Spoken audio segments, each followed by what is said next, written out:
Tonight, President Trump threatening a $1 billion lawsuit against the BBC, accusing the British public broadcaster of intentionally and deceitfully editing his speech from January 6th in a documentary that aired just ahead of the 2024 election. Here's what the documentary showed. We're going to walk down to the Capitol, and I'll be there with you, and we fight.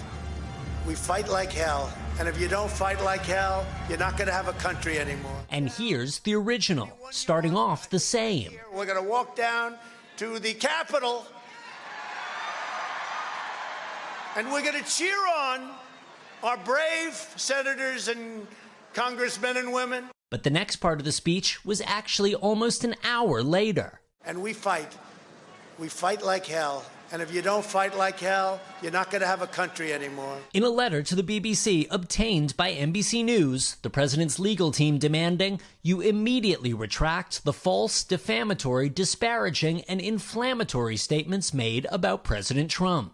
The BBC's chairman, Samir Shah, today apologizing. The apologizing is for the way the team edited President Trump's speech to his supporters on January the 6th. And acknowledging the edit made it seem the president made a direct call for violence. Can the president sue a British broadcaster in a U.S. court? A foreign corporation and a foreign broadcaster can be sued in the United States so long as there's enough of a connection.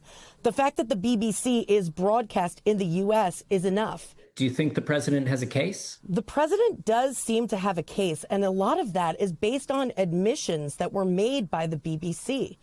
They admitted that the edit did look as if it were a call to violence. The misleading edit was one of a number of issues raised in a leaked internal BBC report. Concerns were also raised about the corporation's coverage of the war in Gaza and its coverage of trans rights issues. The BBC's Director General, Tim Davie, resigning, citing the edit as one of the reasons. Also resigning, Deborah Turnus, the chief executive of the news division, who also served as president of NBC News from 2013 to 2017. I stepped down over the weekend because the buck stops with me.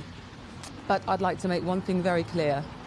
BBC News is not institutionally biased. President Trump cheering the resignations on Truth Social, saying these are very dishonest people who tried to step on the scales of a presidential election. Mr. Trump has wielded the threat of lawsuits against media outlets in a way unprecedented in American history, successfully forcing multi-million-dollar settlements from both ABC News and CBS News. But this is the first time he's moved so aggressively against a foreign broadcaster. British conservatives have long accused the broadcaster of using public money to promote a liberal worldview, an allegation the BBC denies. The BBC has been institutionally biased for decades. The licence fee, as currently is, cannot survive.